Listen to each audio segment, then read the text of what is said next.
Today's question is, Anthony, where do I go for good fitness information, and how do I know whether it's legit or not? I got my armor now, no fear, no doubt, can't shoot me down, yeah. I got my armor now, no fear, no doubt, gonna shoot me down, down, down, down, down, down, now.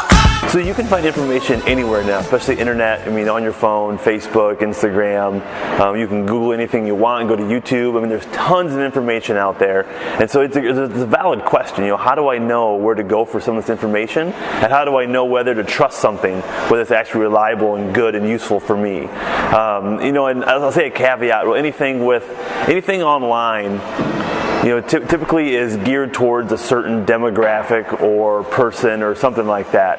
And so all because it's online, and even if it is good stuff, it may be geared towards someone else. It may be geared for baseball players or hockey players, or, you know, people who are ages 50 to 65 and have had knee replacements. So a lot of it can be pretty specific. So just make sure that when you're going out there to look, you kind of understand who is this information geared for, and do I match that demographic? How do we really know whether it's trustworthy? I mean, from the first thing someone puts out, you can't really tell whether it's good or not unless you have to do a little more research and dig into it. And so a lot of times it's just to kind of give it some time.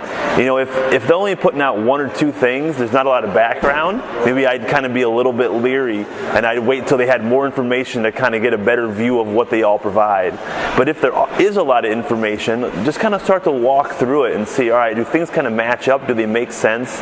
Do they kind of, you know, check the, you know, pass the sniff test as far as, are they just making stuff up, or are they, you know, actually providing value?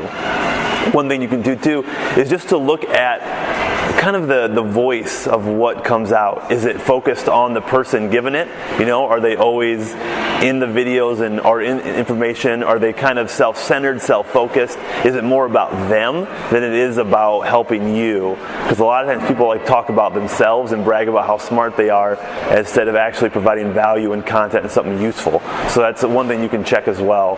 Another thing too is just to make sure you understand, does this make sense? Is it going to be reliable? No matter who you go to, they can put something out, you can follow it. Try it out. Does it actually make you feel better? Do you think it's effective? You might have to do a little test on it, and then think about it, analyze it yourself, and figure it out.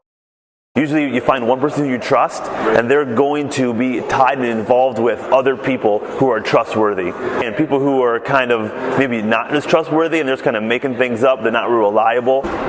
Maybe they rely more on how attractive they are to actually sell information. People that they hang out with may not be as reliable too. So people kind of run in circles, and people who are in the business and are fitness professionals tend to be able to sniff those things out. So the people that they tend to rely on, and they get information from, tend to be a reflection of the quality of that individual themselves. There's a lot of information, you got to kind of weed through it. Don't be afraid to ask questions. We'd love to answer any question you have and provide more information of maybe who you can go to and what other sources that we rely on, because there are a lot of great ones out there. All right, so until next time, move better, train smarter.